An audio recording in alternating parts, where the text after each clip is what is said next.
ಸಮಾಜ ಏನು ಹೇಳುತ್ತೆ ಅನ್ನೋದಕ್ಕಿಂತ ಮನಸ್ಸಾಕ್ಷಿ ಏನು ಹೇಳುತ್ತೆ ಅನ್ನೋದನ್ನ ಕೇಳಿ ಬದುಕೋದಕ್ಕೂ ಒಂದು ಧೈರ್ಯ ಬೇಕು. ಸಮಾಜದಲ್ಲಿ ತನ್ನದೇ ನಿರೀಕ್ಷೆಗಳಿಗೆ ತಲೆ ಬಾಗದೆ ತನ್ನ ಅಂತರಾಳದ ಸತ್ಯವನ್ನ ನಂಬಿ ತನ್ನ ಮನಸ್ಸಾಕ್ಷಿಯ ಹಾದಿಯಲ್ಲಿ ನಡೀತಾ ಇರುವಂತಹ ಹಾದಿಯಲ್ಲಿ ಎಷ್ಟೇ ನೋವುಗಳು, ಸಂಕಷ್ಟಗಳು, ತಿರಸ್ಕಾರಗಳು, ನಿರಾಕರಣೆಗಳು ಏನೇನೇ ಇದ್ರೂ ಕೂಡ ತನ್ನ ಸತ್ಯವನ್ನ ಮರೆಮಾಚಲಿಲ್ಲ, ತನ್ನ ಅಸ್ತಿತ್ವವನ್ನ ಬಿಟ್ಕೊಡ್ಲಿಲ್ಲ. ಅಂತಹ ಧೈರ್ಯದ ಪ್ರತೀಕವೇ ನಮ್ಮ ನೀತು ವನಜಾಕ್ಷಿಯವರು. ಇಂದು ನಮ್ಮ ಜೊತೆಗೆ ನಮ್ಮ ಸಂಸಾರ ಸಾರಥಿಯ ಒಂದು ಅದ್ಭುತವಾದ ಸಂಚಿಕೆಯಲ್ಲಿ ಅವರು ಕೂಡ ಭಾಗವಹಿಸ್ತಾ ಇದ್ದಾರೆ. Let's welcome Neetu Vanajakshi. I'm so happy. If you come tomorrow, I'm too bad. ಯವ್ವ ನಾವು ಅಲ್ಲೇ ಯವ್ವ ನಮ್ದಾಗ ಎದುರಾಗತ್ತಲ್ಲ ಬೇ. ಏನೋ ಚಂದ ಕಾಣತೀವಿ, ಏನೋ ಚಂದ ಕಾಣತಿ. ಮಸ್ತ್ ಕಾಣತೀನಿಲ್ಲ, ಮಸ್ತ್ ಬೆಂಕಿ ಎಲ್ಲಿ ಬೇ ಗಿಚ್ಚ ಕಾಣಕತ್ತಿ. ಚಲೋ ಕಾಣತೀನಿ. ನನಗ ಉತ್ತರ ಕರ್ನಾಟಕನ ನನ್ನ ಮುಂದೆ ಒಂದು ಮ್ಯಾಪ್ ಗತೆ ಬಂದ್ ನಿಂತಂಗ ಆಗ್ಯದ. ಅಲ್ಲ ಹೌದು, ನೀನು ಉತ್ತರ ಕರ್ನಾಟಕ ಅಲ್ಲ? ಗೊತ್ತಿಲ್ಲ ಮಗ. ಗೊತ್ತ ಬೇ, ನಾ ಹುಬ್ಬಳ್ಳಿ ಹಾಕಿದೀನಿ. ಯಾರಿಗ್ ಗೊತ್ತಿಲ್ಲ ಹೇಳ್ರಿ. ಹೌದಲ್ಲ, ಹಿಂಗ ಇಬ್ರು ಉತ್ತರ ಕರ್ನಾಟಕ ಮಂದಿ ಸೇರಿದ್ರ ಅಡಿಗೆ ಮನಿ ಪ್ರೋಗ್ರಾಮ್ ನೋಡ್ರ ಹೊಯ್ಕೊಂತ ಹೋಗಿರ್ಬೇಕ. ಆಕ್ಚುಲಿ ಏನ್ ಗೊತ್ತಾಕವ, ನಾವು ವಾರ ಪೂರ್ತಿ ನಾವು ಸಂಸಾರ ಸಾರಥಿ ಅಂತೇಳಿ ಒಂದು ಅದ್ಭುತವಾದ ಎಪಿಸೋಡ್ ಮಾಡ್ಲಾತೀವಿ. ಸೊ ಈ ಎಪಿಸೋಡ್ದಾಗ ನೀವು ಬಂದಿದ್ದು ಖರೇನ ಹೇಳ್ತೀನಿ, ದಿಸ್ ಇಸ್ ಸೋ ಮೀನಿಂಗ್ಫುಲ್ ಅನ್ಸಾದ ನನಗೆ. ಆಕ್ಚುಲಿ ಸೋ ಮೀನಿಂಗ್ಫುಲ್ ಅನ್ಸಾದ. ಮೊದ್ಲಿಗೆ ನಮ್ಮ ಅಡಿಗೆ ಮನೆಗೆ ನಿಮಗ್ ಸ್ವಾಗತ. Thank you so much. ಬಾಳ ಮಸ್ತ್ ಕಾಣತೈತಿ. ಹೆಂಗದ ನಿಮ್ ತರನ? ಹೌದಾ? ಸೊ ನೀತು ಅಕ್ಕ, ನಮ್ಗಾಗಿ ಏನ್ ಅಡಿಗೆ ಮಾಡ್ತೀರಿ ಇವತ್ತು? ಬೆಳ್ಳುಳ್ಳಿ ಖಾರ. ಹೌದಾ? ಹೌದು, ಬೆಳ್ಳುಳ್ಳಿ ಖಾರ. ಓಕೆ, ಇವಾಗ ಏನಾರ ಕೊಡ್ಬೇಕನ್ಮೇ ನಿಮಗ? ಇವಾಗ ಬಾಳ್ಗಿ ಬೇಕು ಬೇಬಿ. ಬಾಳ್ಗಿ ಅಂದ್ರ ನಮಗಟ್ಟ ಗೊತ್ತಾಗತ್ತ, ಬೆಂಗ್ಳೂರ್ ಮಂದಿಗ್ ಗೊತ್ತಾಗೋದಿಲ್ಲ. ಕಡಾಯಿ ಆಯಿಲ್ ಕೊಡ. ಆಯಿಲ್ ಕೊಡ್ಲ್ಯಾ? ಸೊ ನಾವಿವತ್ತು ಬಳಕೆ ಮಾಡ್ಲಾತೇವಿ ನಮ್ಮ ಬೆಳ್ಳುಳ್ಳಿ ಖಾರಕ್ಕ ನಮ್ಮ ಫ್ರೀಡಮ್ ಆಯಿಲ್ ನ. ಸಾಕು. ಓಕೆ. ಅದೇನಂತಾರಲ್ಲ, ಇದು ಜೀರ್ಗಿ ಹಾಕ್ಲಾ? ಈಗ ಬ್ಯಾಡಗಿ ಮೆಣಸಿನ್ಕಾಯಿ ಹಾಕಿನಿ. ಒಂದ್ ಸ್ವಲ್ಪ ಹೊತ್ತು ಇದನ್ ಮಾಡೋಣ, ಎಣ್ಣೆಗೆ ಹುರ್ಕೋಬೇಕ ನಾವನ. ಮತ್ತ ಹೆಂಗ್ ನಡೀತದ ನಮ್ಮ ನೀತು ವನಜಾಕ್ಷಿ ಮೇಡಮ್ ಅವ್ರ ಲೈಫ್? ಮಸ್ತ್ ಐತಿ ನೋಡ್ರಿ. ಮಸ್ತ್ ಐತಿ. ಹೆಂಗ್ ಕಾಣತೀನಿ ಹಂಗೈತಿ. ಅವ ಅದ ಕಾನ್ಫಿಡೆನ್ಸ್ ಅಂದ್ರ, ಈ ಕಾನ್ಫಿಡೆನ್ಸ್ ಬಹಳ ಹಿಡಿಸ್ತದ ನನಗ. ಇಷ್ಟ ಇದು ಕೆಲಸ, ಆಮೇಲೆ ಬಾಳ ಈಸಿ ಐತಿ. ಹೌದಾ? ಇವಾಗ ಅರಿನಂತ ಹೆಂಗ ಅರಿನು? ಅದು ಕೊಳ್ಳಿದೈತಲ್ಲ. ಹೌದಾ?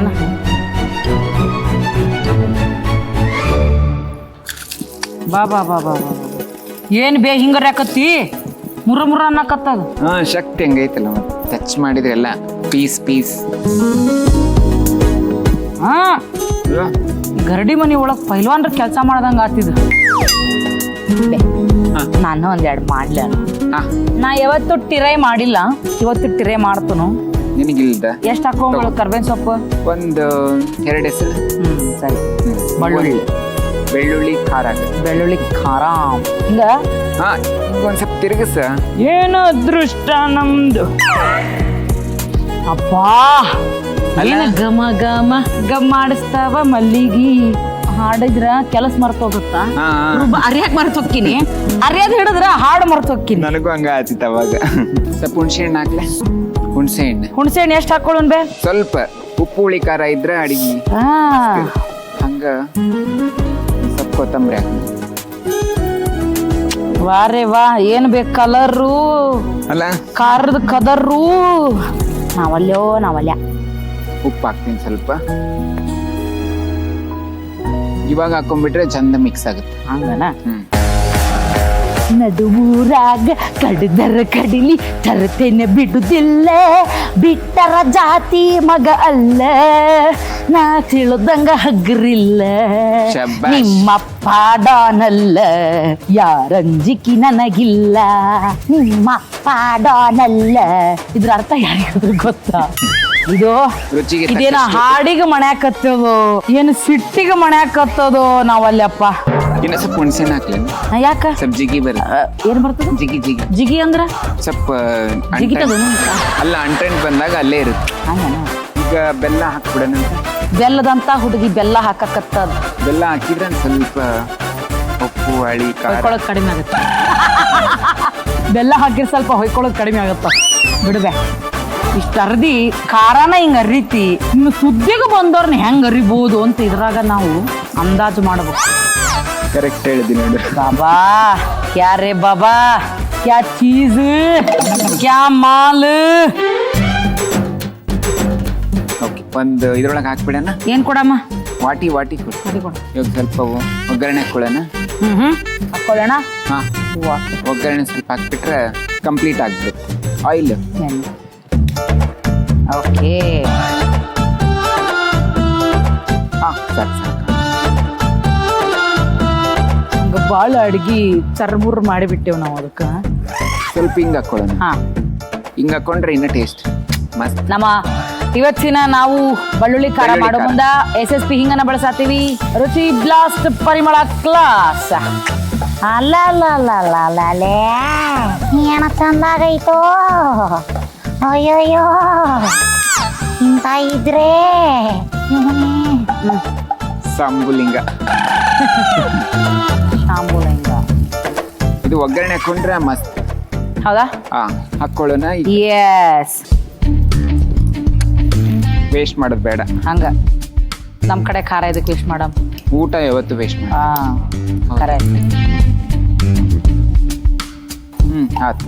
ಕಂಪ್ಲೀಟೆಡ್. ಎಸ್. ಮಮ್ಮಿ ವಾಯ ಬಿಳೆ ತಾಟ್ನ್ಯಾಗ ಕೆಂಪ್ ಚಟ್ನಿ ಹಂಗ್ ಕಾಣಾಗೋದು.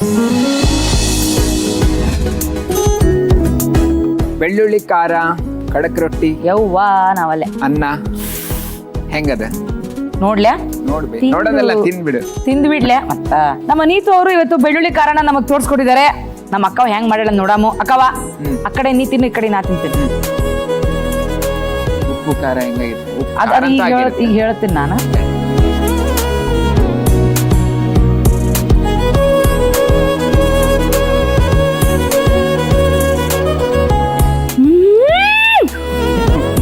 ಇದು ಹಿಂದಿ ಒಳಗೊಂದ್ ಪದ ಆಯ್ತಲ್ಲ, ಸುಕೂನ್.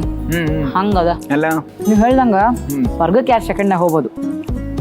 ಬಾಬಾ ರೀ ನೀತು ಅವ್ರೆ, ನಿಮ್ಮ ಖಾರ ಚಟ್ನಿ ಮುಂದೆ ಪ್ರಪಂಚದಲ್ಲೆಲ್ಲ ಶೂನ್ಯ ರೀ, ಶೂನ್ಯ. ಬೇಕಾ ಯಾರಿಗಾದ್ರು? ನಾನು ತಿಂತೀನಿ, ನೀವು ಎಂಜಾಯ್ ಮಾಡಿ.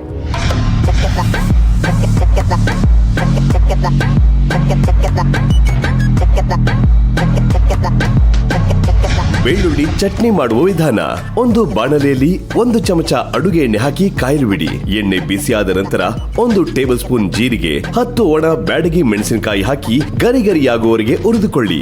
ಈಗ ಅರಿಯುವ ಕಲ್ಲಿನ ಮೇಲೆ ಬಾಡಿಸಿಕೊಂಡ ಮೆಣಸಿನಕಾಯಿ ಹಾಕಿ ಅರ್ಧ ರುಬ್ಬಿಕೊಳ್ಳಿ. ನಂತರ ಸ್ವಲ್ಪ ಕರಿಬೇವು, 10 ಎಸಳು ಬೆಳ್ಳುಳ್ಳಿ, ನಿಂಬೆ ಗಾತ್ರದಷ್ಟು ಹುಣಸೆ ಹಣ್ಣು, ಸ್ವಲ್ಪ ಕೊತ್ತಂಬರಿ ಸೊಪ್ಪು, ರುಚಿಗೆ ತಕ್ಕಷ್ಟು ಉಪ್ಪು, 1 ಟೀ ಸ್ಪೂನ್ ಬೆಲ್ಲದ ಪುಡಿ ಹಾಕಿ ಚೆನ್ನಾಗಿ ನುಣ್ಣಗೆ ರುಬ್ಬಿಕೊಳ್ಳಿ. ಇನ್ನೊಂದು ಕಡೆ ಬೆಳ್ಳುಳ್ಳಿ ಚಟ್ನಿಗೆ ಬೇಕಾಗುವ ಒಗ್ಗರಣೆ ಮಾಡಿಕೊಳ್ಳಿ. 1 ಬಾಣಲೆಗೆ ಸ್ವಲ್ಪ ಅಡುಗೆ ಎಣ್ಣೆ ಹಾಕಿ 1 ಟೀ ಸ್ಪೂನ್ ಸಾಸಿವೆ, 1 ಟೀ ಸ್ಪೂನ್ ಜೀರಿಗೆ, ಸ್ವಲ್ಪ ಹಿಂಗು, ಸ್ವಲ್ಪ ಕರಿಬೇವು, ಸ್ವಲ್ಪ ಕೊತ್ತಂಬರಿ ಹಾಕಿ ಬಾಡಿಸಿಕೊಳ್ಳಿ. ಈಗ ರುಬ್ಬಿಕೊಂಡ ಬೆಳ್ಳುಳ್ಳಿ ಚಟ್ನಿ ಬಾಣಲೆಗೆ ಹಾಕಿ ಮಿಕ್ಸ್ ಮಾಡಿಕೊಂಡರೆ ಹಳ್ಳಿ ಶೈಲಿಯ ಬೆಳ್ಳುಳ್ಳಿ ಚಟ್ನಿ ಸವಿಯಲು ಸಿದ್ಧ. ಯವ್ವಾ ಮಮ್ಮಿ, ಬಾಯಾಗ ಖಾರದ ಫ್ಲೇವರ್ ಸಾಕ? ಇಷ್ಟ ಸಾಕ ನಿನಗಂತ ಟೆಂಪ್ಟ್ ಮಾಡತ್ತದ ಒಳಗಿದ್ರ. ಇನ್ನೊಂದ್ ಸ್ವಲ್ಪ ತಿನ್ನು, ಇನ್ನೊಂದು ತುತ್ತು ತಿನ್ನೋ ತಗೋ, ಏನಾಗೋದಿಲ್ಲ. ಆ ತುಪ್ಪದ ಜೊತೆಗೆ ಅದು ಇನ್ನ ತಿನ್ಬೇಕು ಅನ್ಸತ್ತೆ. ಇನ್ನೊಂದೇನೋ ಹೇಳು. ಕಾರಣ ಇಷ್ಟು ಚಂದ ಮಾಡಿರಿ, ಇನ್ನೊಂದ್ ಏನಾರ ಮಾಡ್ಕೊಡ್ತೀರನ್ನು? ಅಲ್ಲ, ನೀವು ಕೇಳೋದೆಚ್ಚ ನಾವು ಮಾಡೋದೆಚ್ಚ. ಅವಾಗ ಹೇಳಿದ್ದೆ ನಿಮ್ಗೆ, ನೀವ್ ಏನ್ ಹೇಳ್ತೀರಿ ಅದನ್ನ ಮಾಡ್ತೀನಿ. ಹೌದಾ? ಏನ್ ಮಾಡ್ತೀರಿ ಈಗ? ಇಂಡಿಯನ್ ಆಯ್ತು, ಅಂದ್ರೆ ನಮ್ಮ ಉತ್ತರ ಕರ್ನಾಟಕ ಸ್ಟೈಲ್ ಆಯ್ತು.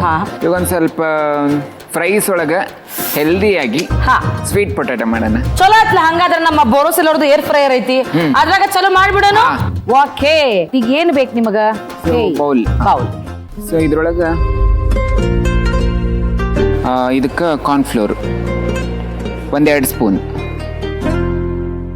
ಸೊ ಒಂದ್ ಸ್ವಲ್ಪ ಖಾರ, ಅದಾದ್ಮೇಲೆ ಉಪ್ಪು, ಒಂದ್ ಸ್ವಲ್ಪ ಮೆಣಸಿನ ಪೌಡರ್. ನಿಮ್ ಖಾರ ಬೇಕಂದ್ರೆ ಮೆಣಸಿನ ಪೌಡರ್ ಜಾಸ್ತಿ ಹಾಕೋದು, ಇಲ್ಲ ಅಂದ್ರೆ ಕಡಿಮೆ.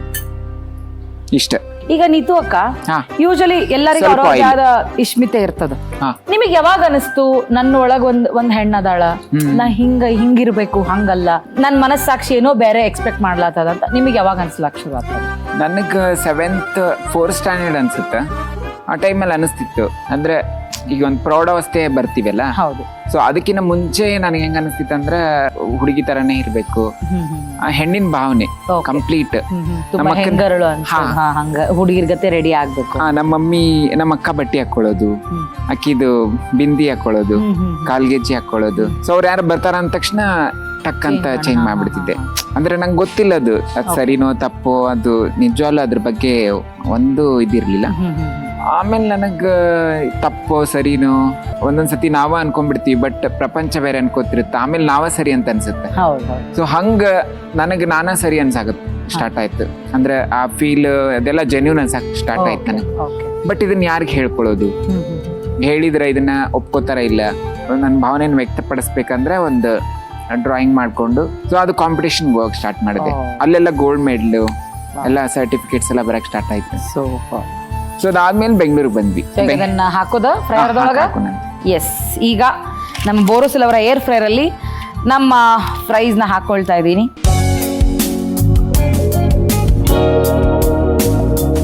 ಓಕೆ ನೀತು ಅಕ್ಕ, ಆನ್ ಮಾಡೋಣ. ಆನ್ ಮಾಡೋಣ. ಇದು 200 ಡಿಗ್ರಿಗೆ ಇಟ್ಕೊಂಡಿದ್ದೀನಿ. 15 ನಿಮಿಷ. ಓಕೆ, 15 ಮಿನಿಟ್ಸ್ಗೆ. ಸೊ ಇದು ಬೇಯ್ತಾ ಇರ್ಲಿ. ಆ ಗ್ಯಾಪ್ ಅಲ್ಲಿ ನಾವ್ ಇನ್ನೊಂಚೂರು ಮಾತುಕತೆ ಮಾತಾಡೋಣ. ಸೊ ನಾವು ಯೂಶಲಿ ನಮ್ಗೆ ಏನಾರು ಬೇಕಿದ್ರೆ ಪಪ್ಪ ನನಗೆ ಅದ್ ಬೇಕು, ಪಪ್ಪ ನಂಗೆ ಇದು ಬೇಕು, ಅದ್ ಅನ್ಕೊಡು ಇತ್ತು ಅನ್ಕೊಡು ನಾವು ಬೋಲ್ಡ್ ಆಗಿ ಕೇಳ್ತೀವಿ. ಆದ್ರೆ ನನಗೆ ನನ್ನ ಒಳಗಡೆ ಈ ತರದ್ ಏನೋ ಒಂದು ಭಾವನೆ ಬರ್ತಾ ಇದೆ, ನಂಗೆ ಹಿಂಗ್ ಅನಿಸ್ತಾ ಇದೆ ಅಂತ ಹೇಳಿ, ಇದಕ್ಕೆ ನಿಮ್ಮ ತಂದೆ ತಾಯಿಯವರ ಒಪ್ಪಿಗೆನ ಪಡ್ಕೊಳ್ಳೋದು ನಿಮಗೆ ಎಷ್ಟು ಸುಲಭ ಆಯ್ತು ಅಥವಾ ಎಷ್ಟು ಕಷ್ಟ ಆಯ್ತು? ಇಲ್ಲ, ಬಹಳ ಕಷ್ಟ ಆಯ್ತು. ಯಾಕಂದ್ರೆ ಅಂದ್ರೆ ನಮ್ಮ ಮನ್ಯಾಗ ಹೇಳಿದ್ರೆ ನನಗೆ ಒಪ್ಕೋತಾರ ಇಲ್ಲೋ ಅನ್ನೋದು ಬಹಳ ಡೌಟ್ ಇತ್ತು. ಯಾಕಂದ್ರೆ ನಮ್ದು ಮನಿ ಮುಂದನ ಒಂದು ಕಿರಾಣಿ ಶಾಪ್ ಇತ್ತು, ಅದನ್ನ ನೋಡ್ಕೋತಿದ್ದೆ. ಆ ಟೈಮ್ನಾಗ ನಮ್ಮವ್ರು ಬರ್ತಿದ್ರು. ಅವಾಗ ನನಗೆ ಹಂಗ ಅನಿಸ್ತಿತ್ತು, ಅಂದ್ರೆ ನಾನು ಈ ತರ ಆದ್ರೆ ಹಿಂಗ ಮಾಡ್ಬೇಕನ್ನ, ಅಂದ್ರೆ ಭಿಕ್ಷೆ ಬೇಡಕ ಹೋಗ್ಬೇಕನ್ನ, ಬೇರೆ ಆಪ್ಷನ್ನೇ ಇಲ್ಲನ ಅನ್ನೋದೊಂದು ಡೌಟ್ ಬರಕ್ ಸ್ಟಾರ್ಟ್ ಆಯ್ತು. ಸೊ ಅವಾಗ ನಂಗೆ ಗೊತ್ತಾಯ್ತು, ಇಲ್ಲ ಎಜುಕೇಶನ್ ಬಹಳ ಇಂಪಾರ್ಟೆಂಟ್ ಅದ. ಇವಾಗಿನ ಜಗತ್ತೊಳಗ ನಾವು ಎಲ್ಲೇ ಸರ್ವೈವ್ ಆಗ್ಬೇಕು ಅಂದ್ರೆ ಎಜುಕೇಶನ್ ಇಸ್ ಮಸ್ಟ್. ಸೊ ಅದ್ರ ಪ್ರಕಾರ ನಾ ಅಧ್ಯಯನ ಮಾಡಿದೆ. ಸೊ ಏನಕ್ಕೆ ನಮ್ಮ ಕಮ್ಯುನಿಟಿಯವರು ಹಿಂದುಳಿದಾರ, ಯಾಕೆ ಅವ್ರಿಗೆ ಕರೆಕ್ಟ್ ಆಗಿರೋ ಜಾಗ ಸಿಗ್ತಾ ಇಲ್ಲ, ಎಜುಕೇಶನ್ ಪ್ರೀತಿ ಸಿಕ್ತಂದ್ರೆ ಜಗತ್ನಾಗ ಏನ್ ಎಲ್ಲಾನು ಸುಲಭ ಅಂತ ಅನ್ಸ್ಬಿಡುತ್ತೆ. ಅವಾಗ ಅಂದ್ರೆ ಲೈಕ್ ಆ ಒಂದು ನಾವೀಗ ಅನ್ಕೋತೀವಲ್ಲ, ನಾವೇನ್ ಅನ್ಕೋತೀವಿ ಅದಾಗುತ್ತಂತ. ಸೊ ಅದು ನನ್ನ ಜೀವನದೊಳಗೆ ಆಗ್ತಾ ಬಂತು. ನಾನು ಎಷ್ಟು ನನ್ನ ಕಾನ್ಫಿಡೆನ್ಸ್ ಇಂದ ಓಕೆ ನಾನು ಮುಂದೆ ಒಂದು ಹೆಣ್ಣಾಗಿ ನಮ್ಮ ಮನೇಲೆ ಇದ್ದು ಸಾಧನೆ ಮಾಡ್ಬೇಕು ಅನ್ನೋದು ಅವಾಗಿನ ಬಂತು. ನಮ್ಮ ಮಮ್ಮಿ ಅಂದ್ರೆ ಬೆಂಗಳೂರು ಬಂದ್ವಲ್ಲ, ಅವಾಗಿನ ನಾನು ಟ್ರಾನ್ಸ್ಮಿಷನ್ ಆಗಿರ್ಲಿಲ್ಲ. ಎಜುಕೇಶನ್ ಆಯ್ತು, ಎಜುಕೇಶನ್ ಮಾಡ್ತಾ ಮಾಡ್ತಾ ಒಂದು ಗೊಂದಲ ಇದ್ದೇ ಇತ್ತದು. ಆಮೇಲೆ ನಮ್ಮ ಕಮ್ಯುನಿಟಿಯವ್ರನ್ನೆಲ್ಲ ಮೀಟ್ ಆದೆ. ಅವರೆಲ್ಲ ಈಗ ಹೆಣ್ಣಾಗ್ಬೇಕಂದ್ರೆ ಈ ತರ ಭಿಕ್ಷೆನೆ ಬಿಡ್ಬೇಕು, ಹಿಂಗೆ ಮಾಡ್ಬೇಕು ಅನ್ನೋದೊಂದು ಮಾತು ಬಂತು. ಅಂದ್ರೆ ಅವ್ರು ತಪ್ಪಿಲ್ಲ, ಯಾಕಂದ್ರೆ ಅದು ಹಂಗ ನಡ್ಕೊಂಡ್ ಬಂದೈತಿ. ಯಾಕಂದ್ರೆ ಫ್ಯಾಮಿಲಿ ಎಕ್ಸೆಪ್ಟ್ ಮಾಡಿ ಬದಲಾಯಿಸೋ ಧೈರ್ಯ ಇಲ್ಲ, ಸೊ ಅಡ್ಜಸ್ಟ್ ಆಗ್ಬಿಟ್ರ. ಈಗ ಫ್ಯಾಮಿಲಿ ಎಕ್ಸೆಪ್ಟ್ ಮಾಡಿಲ್ಲ ಅಂದ್ರೆ ಎಲ್ಲಿ ಹೋಗ್ಬೇಕು ಅವ್ರು ಪಾಪ, ಕಮ್ಯುನಿಟಿಗೆ ಸೇರ್ಬೇಕು. ಕಮ್ಯುನಿಟಿ ಸೇರಿದ್ಮೇಲೆ ಇವಾಗ ನೀನೆಲ್ಲರೂ ಕೆಲಸ ಮಾಡ್ತೀನಿ ಅಂದ್ರೆ ಯಾರು ಕೊಡಂಗಿಲ್ಲ, ಎಲ್ಲ ಅಣಗಿಸ್ತಾರ, ನೀನ್ ಹಂಗದಿ ಹಿಂಗದಿ ಅನ್ನೋದೊಂದು ಮಾತು ಕೇಳಿ ಬರುತ್ತೆ.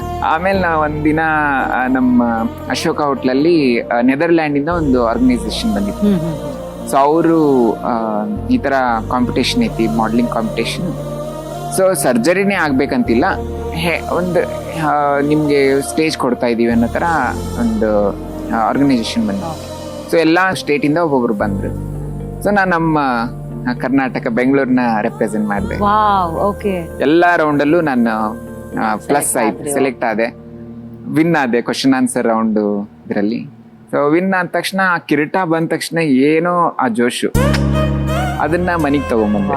ಹೆಣ್ಮಕ್ಳು ನಾವ್ ಯಾವಾಗ್ಲೂ ಹಂಗಿರ್ಬೇಕು ಹಿಂಗಿರ್ಬೇಕು ಅಂತ, ಬಟ್ ಭಾವನೆಗಳ ಜೊತೆಗೆ ದೇಹನೂ ಬದಲಾಯಿಸ್ಕೊಂಡು ಇಲ್ಲ ನಾನ್ ಮಾಡ್ತೀನಿ ಅಂತ ಅದನ್ನ ತುಂಬಾ ಆತ್ಮವಾಗಿ ತಗೊಳ್ಳೋದಿದೆಯಲ್ಲ, ತುಂಬಾ ಕಷ್ಟದ ಕೆಲಸ ಅನ್ನೋದು ಅಕ್ಕ.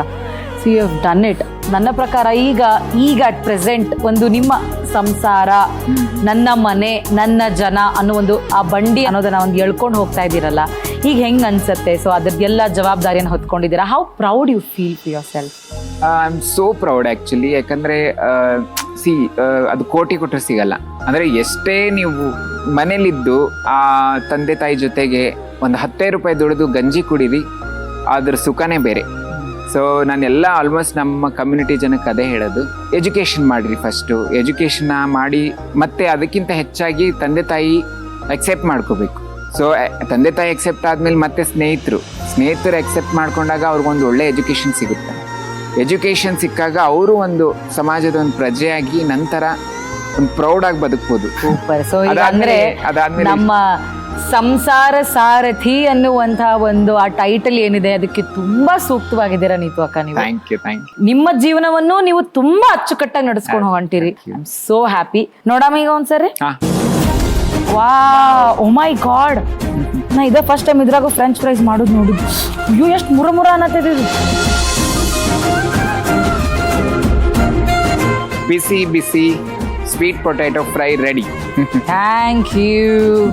ನೋಡಿದ್ರಲ್ಲ, ನಮ್ಮ ನೀತು ಅಕ್ಕ ಅವರು ಬಿಸಿ ಬಿಸಿ ಸ್ವೀಟ್ ಪೊಟ್ಯಾಟೊ ಫ್ರೈನ ನಮಗೋಸ್ಕರ ಮಾಡಿ ಕೊಟ್ಟಿದ್ದಾರೆ. ಹೇಗಿರುತ್ತೆ ಅಂತ ನಾವು ತಿಂದು ನೋಡ್ತೀವಿ. ನೀವೊಂದ್ಸರಿ ಹೈಲೈಟ್ಸ್ ನೋಡ್ಕೊಂಡ್ ಬನ್ನಿ.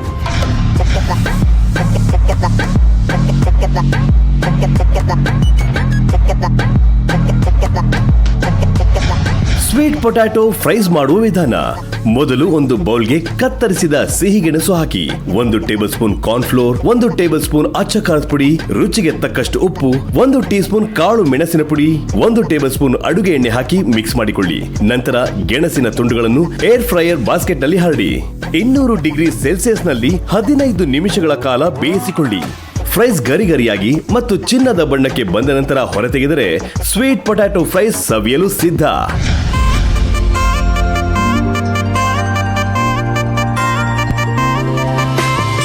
ವಾವ್, ಮಸ್ತ್ ಅದ. ನಿಮ್ಮ ಎಕ್ಸ್ಪ್ರೆಷನ್ಗೆ ನಾನು ತಿನ್ಬೇಕನ್ಸತ್ತೈತಿ. ಹೌದಾ? ಹೆಂಗ್ ಮತ್ ನಾನು ಆಕ್ಚುಲಿ ನನ್ಗೆ ಈ ರೆಸಿಪಿ ಸಖತ್ ಇಷ್ಟ ಆಯ್ತು. ಸೊ ಇಲ್ಲಿ ನಾವು ಆಕ್ಚುಲಿ ಮಕ್ಳಿಗೂ ಕೂಡ ಮಾಡ್ಕೊಟ್ರೆ ತುಂಬಾ ಎಂಜಾಯ್ ಮಾಡ್ಕೊಂಡು ತಿಂತಾರೆ. ಅಷ್ಟು ಸೂಪರ್ ಫ್ಯಾಂಟಾಸ್ಟಿಕ್ ಆಗಿತ್ತು. ನೀವು ಕೂಡ ಮನೇಲಿ ಇದೇ ರೀತಿ ಸ್ವೀಟ್ ಪೊಟ್ಯಾಟೊ ಫ್ರೈನ ನಮ್ಮ ಬೋರೋಸಿಲ್ ಏರ್ ಫ್ರೈಯರ್ ಅಲ್ಲಿ ಟ್ರೈ ಮಾಡಿ ನೋಡಿ. ಸೊ ಇವತ್ತಿನ ನಮ್ಮ ಸಂಸಾರ ಸಾರಥ್ಯ ಎಪಿಸೋಡ್ ನಲ್ಲಿ ನಮ್ಮ ನೀತು ವನಜಾಕ್ಷಿ ಅವರಿಗೆ ನಮ್ಮೆಲ್ಲ ಪ್ರೀತಿಯ ಅಭಿಮಾನಿಗಳ ಕಡೆಯಿಂದ, ನಮ್ಮ ವಾಹಿನಿಯ ಕಡೆಯಿಂದ big salute. Thank you. So ಪ್ರೀತಿಯಿಂದ ನಮ್ಮ ಅಡಿಗೆ ಮನೆಗೆ ಬಂದಿದ್ದಕ್ಕೆ ನಮ್ಮ ಬೋರೋಸಿಲ್ ಅವರ ಕಡೆಯಿಂದ ಈ ಒಂದು ಚಿಕ್ಕ ಕಿರ ಕಾಣಿಕೆ ನಿಮಗೋಸ್ಕರ. Thank you so much. ಆಹಾರ ಅವ್ರ ಕಡೆಯಿಂದ ಒಂದು ಚಿಕ್ಕ ಗಿಫ್ಟ್. Thank you.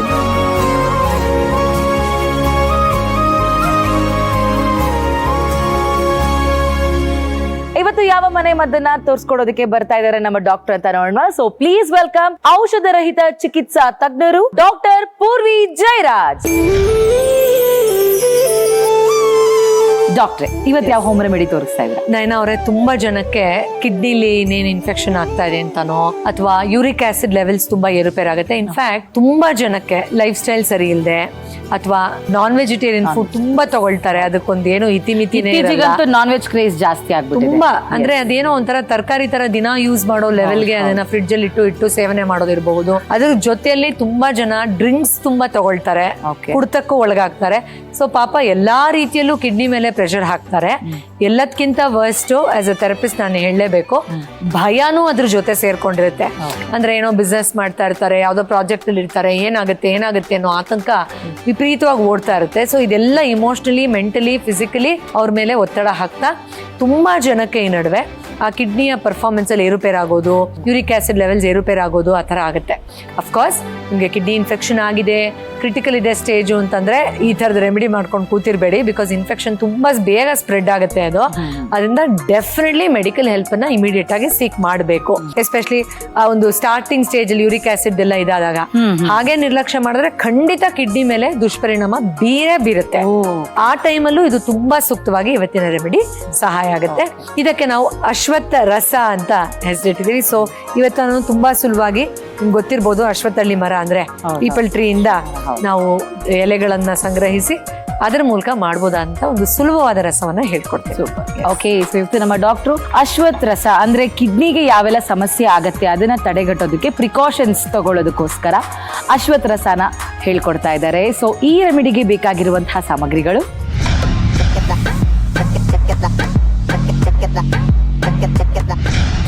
ಎಸ್, ಇಲ್ಲಿ ನಾನು 5 ಚಿಕ್ಕ ಚಿಕ್ಕ ಎಲೆಗಳನ್ನ ತಗೊಂಡಿದ್ದೀನಿ. ಫ್ರೆಶ್ ಆಗಿರುವಂತದ್ದು, ಚೆನ್ನಾಗಿ ತೊಳೆದಿದ್ದೀನಿ. ಸ್ವಲ್ಪ ನೀರು ಹಾಕಿ, ಅರ್ಧ ಲೋಟ ನೀರು.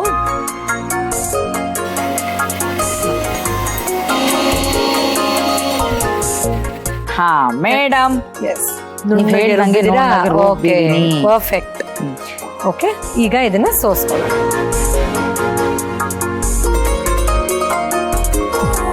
ನಯನ ಅವರೇ, ಕಿಡ್ನಿಗೆ ಸ್ವಲ್ಪ ಸಮಸ್ಯೆ ಆದ್ರೂ ಕೂಡ ಅದ್ರ ನೋವು ತುಂಬಾನೇ ಒಂಥರ ನರಕ ಯಾತನೆ.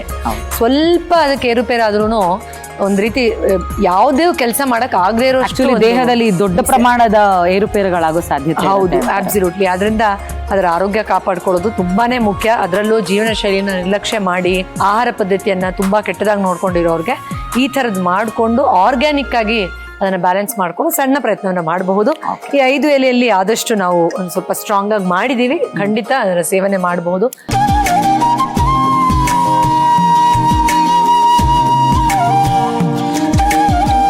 ವಾವ್, ಒಂದು ಗ್ರೀನ್ ಟೀ ತರಾನೇ ಇದೆ ಅಲ್ವಾ? ಹೌದು.